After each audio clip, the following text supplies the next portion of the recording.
ಗದಗ ಜಿಲ್ಲೆಯಲ್ಲಿ ಪರಿಶಿಷ್ಟ ಜಾತಿ ಮತ್ತು ಪರಿಶಿಷ್ಟ ಪಂಗಡದ ನಡುವೆ ಗಲಾಟೆಯಾಗಿದೆ ಅನ್ನೋದು ಗೊತ್ತಾಗ್ತಾ ಇದೆ.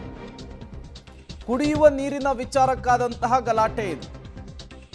ಎರಡು ಗುಂಪುಗಳ ಮಧ್ಯೆ ಮಾರಾಮಾರಿ ಆಗಿದೆ. ಗದಗ ಜಿಲ್ಲೆಯ ಮಂಡರ್ಗಿ ತಾಲೂಕಿನ ಚಿಕ್ಕವಡಟ್ಟಿ ಗ್ರಾಮದಲ್ಲಿ ಘಟನೆ ನಡೆದಿರುವಂಥದ್ದು. ಗ್ರಾಮದಲ್ಲಿ ಉದ್ವಿಗ್ನ ಪರಿಸ್ಥಿತಿ ನಿರ್ಮಾಣವಾಗಿದೆ, ಹಲವರಿಗೆ ಗಾಯವಾಗಿದೆ. ಸ್ಥಳಕ್ಕೆ ಗದಗದ ಎಸ್ಪಿ ಡಿವೈಎಸ್ಪಿ ಭೇಟಿ ಕೊಟ್ಟಿದ್ದಾರೆ. ಮಂಡರ್ಗಿ ತಾಲೂಕು ಆಸ್ಪತ್ರೆಯಲ್ಲಿ ಗಾಯಾಳುಗಳಿಗೆ ಚಿಕಿತ್ಸೆಯನ್ನು ಮುಂದುವರಿಸಲಾಗಿದೆ.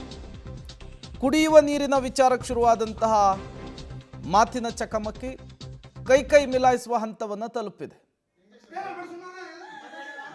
ಡೀಟೇಲ್ಸ್ ಅನ್ನು ಕೊಡೋದಕ್ಕೆ ಭೀಮನಗೌಡ ದೂರವಾಣಿ ಸಂಪರ್ಕದಲ್ಲಿ ಜಾಯಿನ್ ಆಗಿದ್ದಾರೆ. ಭೀಮನಗೌಡ, ನೀರಿನ ವಿಚಾರ ಗಲಾಟೆ ಆದರೂ ಕೂಡ ಜನರು ಹೇಳ್ತಾ ಇರೋದನ್ನ ಕೇಳ್ತಾ ಇದ್ರೆ ಹಿಂದಿನ ಉದ್ದೇಶ ಬೇರೆಯದ್ದೇ ಇದ್ದಂತೆ ಕಾಣಿಸ್ತಾ ಇದೆ. ನಿಜಕ್ಕೂ ಏನಾಯ್ತು ಗಲಾಟೆ ಆಗುವಂಥದ್ದಲ್ಲಿ?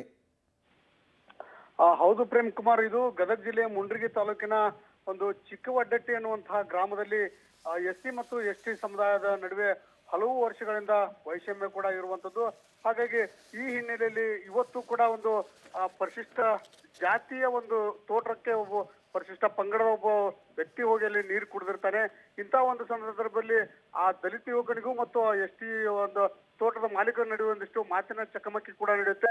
ಈ ಒಂದು ಸಂದರ್ಭದಲ್ಲಿ ಅವಾಗ ಎರಡೂ ಸಮುದಾಯದ ಯುವಕರು ಬರ್ತಾರೆ. ಅಲ್ಲಿ ಒಂದಿಷ್ಟು ಗಲಾಟೆಗಳಾದ ನಂತರ ಇದು ಮತ್ತೆ ಊರಿನವ್ರಿಗೂ ಸಹ ಇದು ವಿಷಯ ಮುಟ್ಟಿ ಎರಡೂ ಗುಂಪಿನ ಅನೇಕ ಜನರು ಇದರಲ್ಲಿ ಒಂದಿಷ್ಟು ಹೊಡೆದಾಡ್ಕೊತಾರೆ. ಅದರಲ್ಲಿ ಕಲ್ಲು ಕಟ್ಟಿಗೆ ದೊಣ್ಣೆಗಳಿಂದ ಹೊಡೆದಾಡ್ಕೊಳ್ಳುವಂತದ್ದು ಪ್ರಸಂಗ ಕೂಡ ಅಲ್ಲಿ ನಡೆದು ಹೋಗುತ್ತೆ. ಇಂತಹ ಒಂದು ಸಂದರ್ಭದಲ್ಲಿ ಇದು ಕೇವಲ ಇವತ್ತೇ ಅಲ್ಲ, ಈ ಹಿಂದೆನೂ ಕೂಡ ಇದು ಹಳೆ ವೈಷಮ್ಯ ಇತ್ತು ಅನ್ನುವಂಥದ್ದು. ಯಾಕಂದ್ರೆ ಆ ಒಂದು ಗ್ರಾಮದಲ್ಲಿ ದಲಿತರಿಗೆ ಈಗಲೂ ಕೂಡ ಸರಿಯಾದಂತಹ ಒಂದು ವ್ಯವಸ್ಥೆಗಳು ಇಲ್ಲ ಅನ್ನುವಂಥದ್ದು ಕೂಡ ಅಲ್ಲಿ ಆ ಸ್ಥಳೀಯರು ಹೇಳಿರುವಂತದ್ದು. ಯಾಕಂದ್ರೆ ಅಲ್ಲಿ ಸರಿಯಾಗಿ ಅವರಿಗೆ ನೀರು ಸಿಗ್ತಾ ಇಲ್ಲ, ಜೊತೆಗೆ ಯಾವುದೇ ಹೋಟೆಲ್ಗೆ ಹೋದ್ರು ಕೂಡ ಅಲ್ಲಿ ಅವರಿಗೆ ಸರಿಯಾಗಿ ಟ್ರೀಟ್ ಮಾಡ್ತಾ ಇಲ್ಲ. ಹಾಗಾಗಿ ನಮಗೆ ಈ ಒಂದು ಈ ಒಂದು ಸಮುದಾಯದಲ್ಲಿ ನಾವು ಹುಟ್ಟಿದ್ದೇ ಮಹಾತಪ್ಪ ಅನ್ನುವಂಥದ್ದನ್ನು ಕೂಡ ಅವರು ಕೆಲವು ಆರೋಪಗಳನ್ನ ವ್ಯಕ್ತಪಡಿಸ್ತಾ ಇರುವಂತದ್ದು. ಹೀಗಾಗಿ ಅಲ್ಲಿ ಎಸ್ಸಿ ಮತ್ತು ಎಸ್ಟಿ ಸಮುದಾಯದ ನಡುವೆ ಹಲವು ವರ್ಷಗಳಿಂದ ಈ ಒಂದು ಒಳ ಭಿನ್ನಾಭಿಪ್ರಾಯ ಇತ್ತು. ಆದ್ರೆ ಇವತ್ತು ಕೂಡ ಆ ಒಳ ಭಿನ್ನಾಭಿಪ್ರಾಯ ಇವತ್ತು ಬಯಲಾಗಿರುವಂತದ್ದು.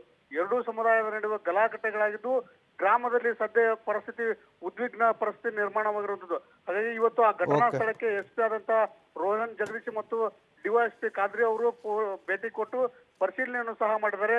ಆ ಸ್ಥಳದಲ್ಲಿ ಗ್ರಾಮದಲ್ಲಿ ಈಗ ಒಂದು ಡಿವೈಎಸ್ಪಿ ಜೊತೆಗೆ ಒಂದಿಷ್ಟು police. Okay, thank you Bhimanagouda ತಮ್ಮೆಲ್ಲ ಮಾಹಿತಿಗಾಗಿ.